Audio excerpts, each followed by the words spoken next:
Hello friends, இன்றைக்கி நம்ம பார்க்க போகிறது ஒரு கட் ஒர்க். இப்போ இந்த ஸ்கொயருக்கு வந்து ஃபஸ்ட்டு நான் ஜரி கொடுத்துக்க போகிறேன்.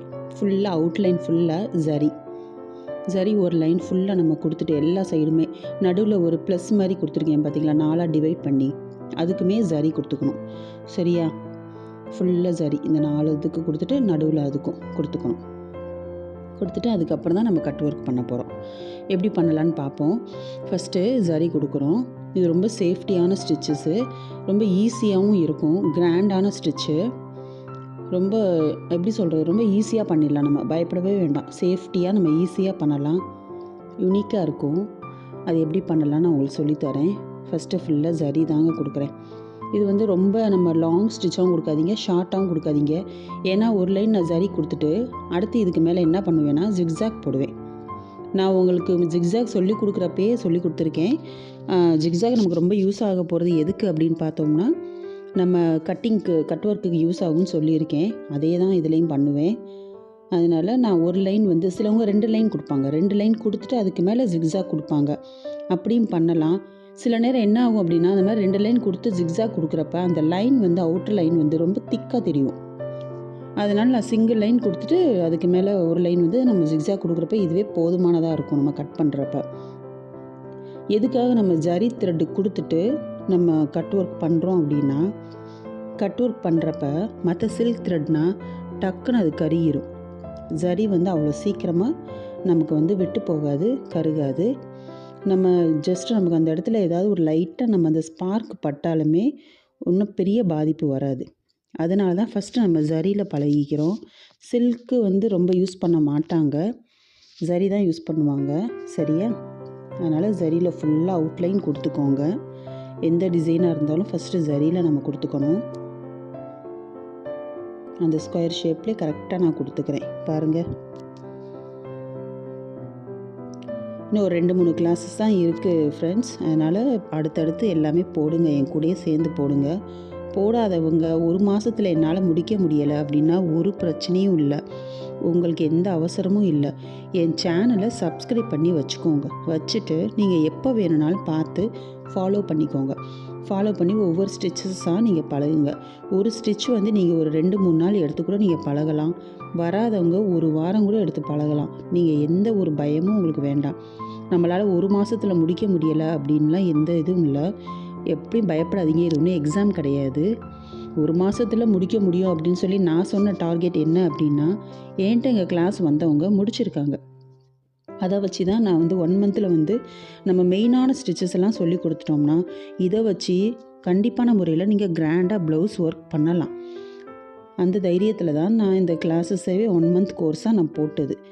இந்த 1 மந்த் நம்மளால் முடிக்க முடியலை, அவ்வளோதான் ஆரி கற்றுக்க முடியாது அப்படின்லாம் பயப்படாதீங்க. ஓகேவா? ஒன்றும் பெரிய விஷயம் இல்லை, எப்போனாலும் பழகிக்கலாம். இப்போ இந்த 4 எட்ஜு முடிஞ்சிருச்சு.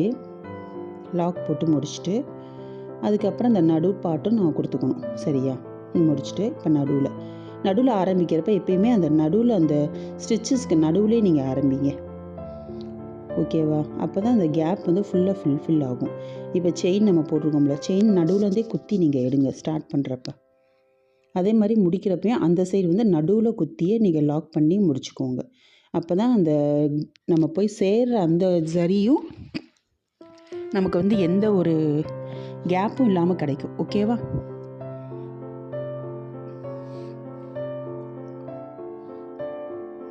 இப்போ 4 பார்ட்டாக பிரித்தாச்சு.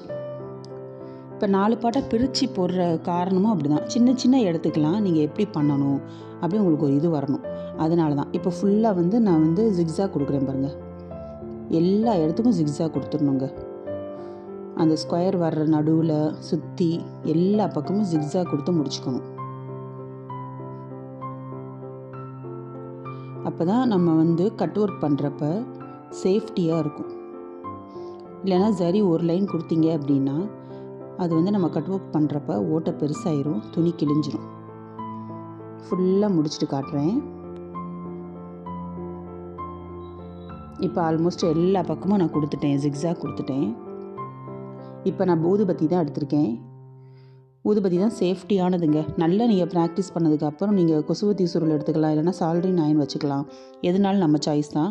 நான் இப்போ நம்ம பிகினர்ஸ் தான் நம்ம ஆல்மோஸ்ட் இதை பார்க்குறனால, அதனால் நான் பிகினர்ஸ்க்காகவே ஊதுபத்தி தான் எடுத்திருக்கேன். ஊதுபத்தி எடுத்துக்கோங்க. கையில் ஒரு காட்டன் துணி வச்சுக்கோங்க. லெஃப்ட் கையில் எப்பயுமே ஒரு காட்டன் துணி வச்சுக்கோங்க. எந்த டிசைன் போடுறோமோ, இந்த பாருங்கள் காட்டன் துணி, எந்த டிசைன் போடுறோமோ அந்த டிசைனுக்கு ஏற்ற மாதிரி அடியில் கை கொண்டு போயிடணும். அடியில் கை அந்த டிசைனுக்கு அடியில், ஊதுபத்தி மேலே, அடியில் அந்த காட்டன் துணி அந்த டிசைன் கீழே. இப்போ பாருங்கள் எப்படி பண்ணுறேன்னு பாருங்கள். நடுவில் ஒரு இது அப்படியே மெதுவாக ஸ்டார்ட் பண்ணணும். இந்த டிசைனில் நடுவில் கங்கு ரொம்ப இல்லாத மாதிரி பார்த்துக்கோங்க. அந்த கங்கு மாதிரி நிறையா இருந்துச்சுன்னா அதை லைட்டாக நீங்கள் தட்டிட்டு கூட நீங்கள் பண்ணுங்கள். நடுவில் அப்படி வச்சிங்கன்னா அதுவே அப்படியே ஸ்ப்ரெட் ஆகும். டக்குன்னு ஓரமாலாம் வச்சிடாதீங்க. மெதுவாக வைங்க. நடுவில் ஒரு ஓட்டை போட்டு அதவே கொஞ்சம் கொஞ்சமாக அப்படியே கொண்டு போங்க. அப்படியே ஸ்ப்ரெட் ஆயிரும். அதுவே ஸ்ப்ரெட் ஆகி அந்த ஜரி த்ரெட் வரைக்கும் லைட்டாக போகும். அப்படி அதிகமாக வேகமாக போகுதுன்னா அடியில் நம்ம காட்டன் துணி வச்சு ஒத்தி எடுங்க. இந்த மாதிரி ஒத்தி எடுத்தோம்னா டக்குன்னு அந்த கங்கு ஆஃப் ஆயிரும். வண்டிக்கு நம்ம பிரேக் போடுற மாதிரி அந்த துணியை வச்சு நம்ம அமுக்கிறப்ப இந்த கங்குக்கு நம்ம பிரேக் போட்ட மாதிரி ஸ்டாப் ஆயிருங்க. வேகமாக போயிடுது, ஸ்ப்ரெட் ஆயிடுது, ஜரி த்ரெட் ஏதாவது ஸ்பாயில் பண்ணிடுது அப்படின்னா நீங்கள் டக்குன்னு அந்த துணியை வச்சு அமைக்கிட்டிங்கன்னா அது ஆஃப் ஆயிரும். இந்த மாதிரி மெதுவாக பண்ணணும். சரியா? குட்டி இடத்துக்குலாம் ரொம்ப கேர்ஃபுல்லாக பண்ணணும். சின்ன குழந்தைங்களை வச்சுக்காதீங்க. ஃபேன் ஆஃப் பண்ணிடுங்க. ஃபேன் போட்டு நீங்கள் இந்த ஒர்க் எப்பயுமே நீங்கள் பண்ணக்கூடாதுங்க. கங்கு பறக்கும். இப்போ நம்ம பழகுறனால நார்மல் துணியில் நம்ம பண்ணிகிட்ருப்போம். இதே இது நம்ம ஒரு சில்க்கு, அதாவது ஒரு மெட்டீரியல், நல்ல மெட்டீரியல் நம்ம பண்ணிகிட்ருக்கோம் சாரீ கிளாத்தில் அப்படின்னு வரப்போ துணியை ஸ்பாயில் பண்ணிடும். கங்கு டக்குன்னு பறந்து போயிடும். அதனால ஃபேனை ஆஃப் பண்ணிவிட்டு இந்த ஒர்க் பண்ணுங்கள். சேஃப்டியாக பண்ணுங்கள் ஃப்ரெண்ட்ஸ். சரியா? மெயினாக அடியில் காட்டன் துணி தான் வச்சுக்கணும். வேறு எந்த மெட்டீரியலும் வேண்டாம். அதுதான் டக்குன்னு நமக்கு ஆஃப் ஆகுறதுக்கு ஈஸியாக இருக்கும். பனியன் கிளாத் அந்த மாதிரி இருந்தால் கூட வேண்டாங்க. காட்டன் தான் ரொம்ப பெஸ்ட்டு. இப்போ 3 இதுக்கு ஹோல் போட்டாச்சு பாருங்களேன். அந்த கங்கு பெருசாக இருக்கனால லைட்டாக நான் தட்டிட்டு இப்போ அடுத்து 4வதுக்கு பண்ண போகிறேன். இந்த மாதிரியே மெதுவாக பண்ணுங்க.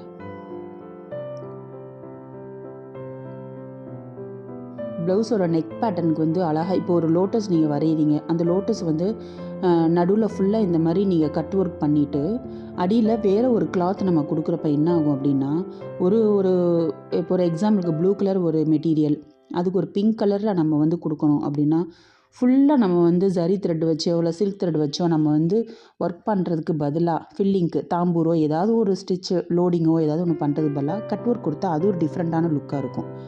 அந்த மாதிரி இடத்துக்கு இதை நம்ம யூஸ் பண்ணிக்கலாம்.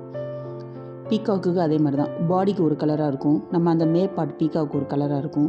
எல்லாத்துக்கும் நம்ம ஸ்டிச்சஸ் இது வரைக்கும் நம்ம பார்த்தது 6 ஃபில்லிங் ஸ்டிச்சஸாக பார்த்தோம். அதுலேயே இது ஒரு மெத்தட் கட் ஒர்க்கு. பாருங்கள், ஓரம்லாம் கரெக்டாக குட்டியாக மெதுவாக பண்ணுறேன் பாருங்கள்.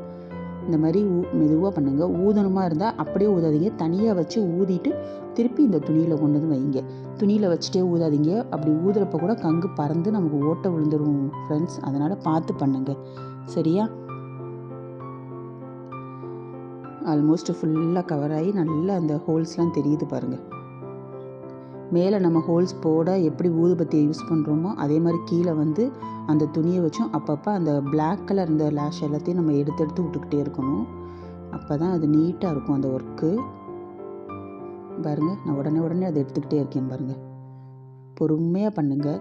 நம்ம ஜரி த்ரெட்டு கொடுத்துருக்கோம். இன்னொன்று நம்ம என்ன கொடுத்தோம், நம்ம ஜிக்ஸா கொடுத்தோம் பார்த்தீங்களா? அதனால் ரொம்ப சேஃப்டியானது தான் இது. டக்கு நமக்கு அந்து வராது. இது வரைக்கும் எத்தனையோ கட் ஒர்க் பார்த்துருப்பீங்க, நிறைய பேர் போட்டிருப்பாங்க, பழகி இருந்துருப்பீங்க. உங்களுக்கு ஏதாவது இதுலேயும் டவுட்டாக உங்களுக்கு நல்லா புரியணும் அப்படின்றதுக்காக தான் நான் இதை ரொம்ப ஸ்லோவாக காட்டுறேன். ரொம்ப குட்டியான இடத்துல நான் ஒர்க் பண்ணி காட்டுற காரணமே, பெரிய இடத்துல எப்போனாலும் பண்ணிடலாம். சின்ன இடத்துக்கு, மைனூட்டான இடத்துக்கு தான் டவுட்ஸ் நிறைய வரும், பயமும் அதிகமாக இருக்கும். இப்போ முடிஞ்சிருச்சு பாருங்கள். அதனால தான் உங்களுக்கு நான் குட்டி இடமா போட்டு காட்டுறேன். இப்போ இதை எப்படி அட்டாச் பண்ணலாம் அப்படிங்கிறத நம்ம பார்ப்போம். சரியா? மெட்டீரியல்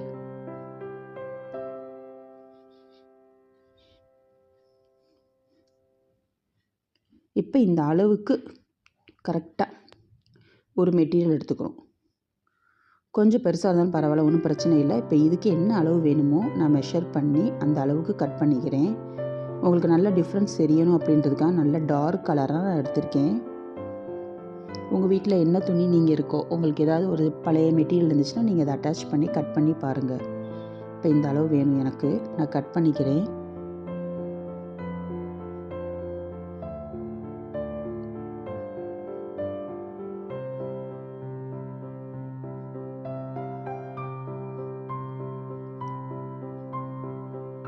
இதுவே கொஞ்சம் பெருசாக தான் இருக்குது.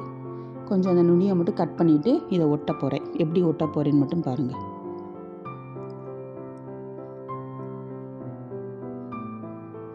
பாருங்கள், ஆல்மோஸ்ட் கொஞ்சம் வந்துடுச்சா அந்த சைஸ் அளவுக்கு. இப்போ அப்படியே காட்டை திருப்பி போட்டுக்கோங்க. முன்னாடி ஒட்டக்கூடாது இல்லையா? காட்டை திருப்பி போட்டு, சரியாக தெரியலையோ, இருங்க லைட்டாக கொஞ்சம் உங்களுக்கு ரொட்டேட் பண்ணுறேன். இந்தா இப்போ கரெக்டாக தெரியுது இல்லைங்க? இப்போ காட்டை திருப்பி நம்ம போட்டாச்சு. போட்டு க்ளூ, அந்த நம்ம ஸ்கொயராக போட்ட இடம் ஃபுல்லாக நீங்கள் க்ளூ அப்ளை பண்ணிக்கோங்க. நல்லா கொஞ்சம் நிறையாவே அப்ளை பண்ணிக்கோங்க. வெளியே வந்துடாமல், அதே மாதிரி நடுவுலையும் வந்துடாமல், கரெக்டாக அந்த நடுவில் ப்ளஸ் மாதிரி இருக்கிற இடத்துல சுற்றி அந்த ஸ்கொயர் ஷேப்பில் நல்லா க்ளூ அப்ளை பண்ணிக்கோங்க. இந்த மாதிரி நம்ம க்ளூ அப்ளை பண்ணுறப்ப டபுள் பர்பஸ். ஃபஸ்ட்டு நம்ம மெட்டீரியல் ஒட்டுறதுக்காக. செகண்ட் ஒன் என்னென்னா, நம்ம போட்டு அந்த ஜரியில் போட்டோம்ல, அதுவுமே அவுந்து வராதுங்க. நல்லா க்ரிப்பாக பிடிச்சிக்கிறோம் துணியோட. ஸோ இது 2 பர்பஸுக்கு நம்ம கம் போட்ட மாதிரி. அப்படியே அந்த துணியை இங்கே வச்சுருங்க. என்ன துணி வைக்கணும்னு நீங்கள் நினைக்கிறீங்களோ வச்சுட்டு தேய்க்கக்கூடாது. அந்த டிசைனில் லைட்டாக டிப் பண்ணி மட்டும் எடுங்க. அப்படியே இப்படி ஒத்தி ஒத்தி தேய்க்கக்கூடாது. தேய்ச்சிங்கன்னா அந்த கம் வந்து ஸ்ப்ரெட் ஆயிரும். அசிங்கமாக மெட்டீரியலில் வெளியே தெரியும். காஞ்சதுக்கப்புறம் பார்த்தோம்னா அது ஒரு மாதிரி ஷைனிங்காக ஒரு கண்ணாடி பதத்தில் தெரியும். அது நமக்கு அசிங்கமாக இருக்கும். அதனால் நீங்கள் ஜஸ்ட் அதை டிப் பண்ணி மட்டும் வைங்க. வச்சுட்டு அதை அப்படி நல்லா விட்டுருங்க. ஒரு 1/2 hour விட்டுட்டிங்கன்னா ஃபுல்லாக காஞ்சிரும். இந்த ஒயிட்டாக தெரிகிறது கூட பாருங்களேன், அது வந்து ஃபெவிகால் தான். அது காஞ்சதுக்கப்புறம் ஒன்றும் தெரியாது அவ்வளோவா. நடுவில் ரொம்ப வந்துடாத மாதிரி பார்த்துக்கோங்க. அதனால தான் தேய்க்க வேண்டான்னே. இதாங்க கட் ஒர்க்கு. அழகாக இருக்குது பார்த்தீங்களா? சுற்றி கோல்டு. இதை வந்து நீங்கள் இன்னும் அவுட்லைன் கொடுத்து பீடோ ஏதாவது ஒன்று அவுட்லைன் கொடுத்து இன்னும் நீங்கள் அதை டெக்கரேட் பண்ணிக்கலாம், உங்கள் ஓன் ஐடியா. இப்போ அடுத்து திலகம் ஷேப்புக்கு எப்படி பண்ணலான்னு பார்க்கலாம். இது வந்து ஃபஸ்ட்டு நான் கொடுத்தது என்னென்னா, உங்களுக்கு ஜிக்ஸாக் கொடுத்து ஒரு லேயர் வந்து நம்ம நார்மல் செயின் கொடுத்துட்டேன், ஒரு லேயர் ஜிக்ஸாக் கொடுத்தேன். இது அப்படி கிடையாது, ஜஸ்ட்டு செயின் மட்டும்தான். பாருங்கள், ஃபுல்லாக 2 லேயர் வந்து செயின். 2வது லேயர் முடிய போகுது. வெறும் செயின் மட்டும்தான் ஒட்டி நான் கொடுத்துருக்கேன். இதில் நான் ஜிக்ஸாக் கொடுக்க போகிறது கிடையாது. இது எதுக்காக நான் உங்களுக்கு சொல்லிக் கொடுக்குறேன் அப்படின்னா, ஜிக்ஸாக் இல்லாமையும் நீங்கள் கட் ஒர்க் பண்ண பழகணும். அதனால தாங்க நான் எல்லாமே ஃபஸ்ட்டே சொல்லி கொடுத்துருவேன். ரிஸ்க் எல்லாமே நீங்கள் முதலே பழகிட்டிங்கன்னா அப்புறம் எந்த ஒர்க்குனாலுமே உங்களுக்கு ஈஸியாக தோணும். இப்போ முடிஞ்சிருச்சு பாருங்கள். 2 லைன் ஒட்டி ஜிக்ஸாக் கொடுக்காமையே வெறும் செயின் மட்டும்தான் கொடுத்துருக்கேன் திலகம் ஷேப்புக்கு. இது ஒரு மெத்தட், அது ஒரு மெத்தட். நீங்கள் ஃபஸ்ட்டு இது பழகுங்க. 2வது எக்ஸ்பர்ட்ஸ் ஆனோன்னா பழகுறது. பட் இப்போயே நீங்கள் போட்டு பழகுங்க, ஈஸி தான். அவ்வளோதான். நம்ம பண்ண மாதிரியே எப்பயுமே ஸ்டார்ட் பண்ணுறப்ப நடுவுலேருந்து ஸ்டார்ட் பண்ணுங்கள்.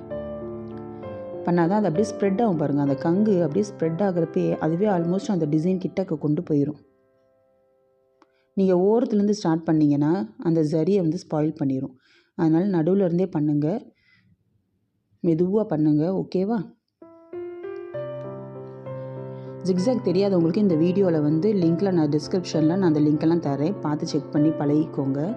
சரியா? என் வீடியோஸ் எல்லாத்தையும் பாருங்கள், திருப்பி போட்டு பாருங்கள். 1 monthல் கிளாஸ் முடிஞ்சிடும், பயப்படாதீங்க. நான் முதலே சொன்ன மாதிரி தான். சப்ஸ்கிரைப் பண்ணி வச்சுக்கிட்டிங்கன்னா எல்லா ஸ்டிச்சஸுமே அதிலே மோஸ்ட்லி இம்பார்ட்டன்ட் ஸ்டிச்சஸ் எல்லாமே வந்துடுது. திருப்பி நீங்கள் போட்டு பார்க்க ஈஸியாக இருக்கும். எப்போனாலும் நீங்கள் பார்த்துக்கலாம். என்ன டவுட் இருந்தாலும் எப்போனாலும் எனக்கு கமெண்ட்ஸ் பண்ணுங்கள். உங்களுக்கு நான் சொல்லித்தர ரெடியாக இருக்கேன். ஓகேவா? நான் மதுரையில் கிளாஸஸ் எடுத்துகிட்ருக்கேன், கோமதிபுரத்தில். நீங்கள் கிளாஸஸ் வந்து யாராவது ஜாயின் பண்ணணும் அப்படின்னா எனக்கு கமெண்ட் பண்ணுங்கள். நான் பர்சனலாக நம்பர் தரேன். ஓகேவா? நீங்கள் வந்து ஜாயின் பண்ணிக்கலாம்.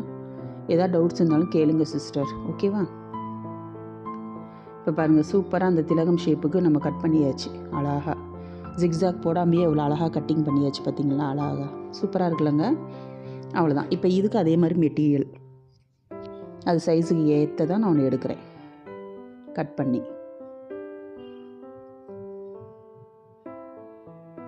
ஃப்ளவர்ஸ்க்கெலாம் நீங்கள் இதே மாதிரியே பண்ணலாங்க. ப்ளவுஸில் வந்து கட் ஒர்க் கொடுத்திங்கன்னா ரொம்ப யூனிக்காக இருக்கும். சிம்பிளாக கேட்குறவங்களுக்கு நீங்கள் இதை பண்ணலாம். இப்போ காட்டன் சாரீஸ் எல்லாருக்குமே வந்து நம்ம ஆரி ஒர்க் பண்ணால் அது கொஞ்சம் கிராண்ட் லுக்கு தான் கிடைக்கும். நம்ம வந்து சிம்பிளாக நீட்டாக இருக்கணும் அப்படின்னு நினைக்கிறவங்களுக்கு காட்டன், இந்த காதி, அதே மாதிரி லினன் அந்த மாதிரி சாரீஸ்க்கெலாம் வருது பார்த்திங்களா ப்ளவுஸு, அதுக்கு எல்லாமே இந்த மாதிரி கட் ஒர்க் பண்ணலாங்க. கட் ஒர்க் பண்ணால் ரொம்ப அழகாக இருக்கும். ட்ரை பண்ணி பாருங்கள் திருப்பி திருப்பி. சரியா? வந்துடும். இந்த அளவு ஓரளவு கரெக்டாக இருக்குது பாருங்கள். இப்போ இதையும் அதே மாதிரி நான் பேக்கில் திருப்பி போட்டு எப்பயும் போல் இப்போ நான் பண்ண மாதிரியே க்ளூ போட்ட மாதிரியே இதுக்கும் க்ளூ போட்டு ஒட்டிக்கணும். அந்த கார்னர் ஃபுல்லாக க்ளூ அப்ளை பண்ணிக்கணும். இந்த மாதிரி ஃபுல்லாக க்ளூ போட்டுக்கணும். அந்த நம்ம ஜரி போட்டையும் பார்த்திங்களா, அது 2 இது நாட் போட்டது நீட்டிகிட்ருக்கு. அதை நம்ம கட் பண்ணிக்கணும். இல்லைன்னா நம்ம ஒட்டினதுக்கப்புறம் பார்த்தோம்னா அது முன்னாடி வந்துருச்சுன்னா அசிங்கமாக இருக்கும். அதனால் கட் பண்ணிக்கோங்க. அந்த மாதிரி பிசுறு எதுவும் இல்லாத மாதிரி கட் பண்ணிவிட்டு நல்லா அந்த மாதிரி க்ளூ அப்ளை பண்ணிவிட்டு நான் எப்போயே சொன்ன மாதிரி டிப் பண்ணிக்கணும். தடவக்கூடாது, டிப் மட்டும் பண்ணணும். ஓகேவா? ரொம்ப அழகாக இருக்கும். இந்த மாதிரி டிப் பண்ணி வச்சுக்கோங்க. அவ்வளவுதான். அப்படியே ஒரு 1/2 hour அப்படியே காய விட்டுருங்க. நீங்கள் எதையுமே டச் பண்ணாதீங்க. சுற்றி அவுட்லைன் எதுனாலும் கொடுத்துக்கோங்க. ஓகேவா? இவ்வளோதாங்க. வீடியோ லைக் பண்ணுங்கள், ஷேர் பண்ணுங்கள், சப்ஸ்கிரைப் பண்ணிக்கோங்க.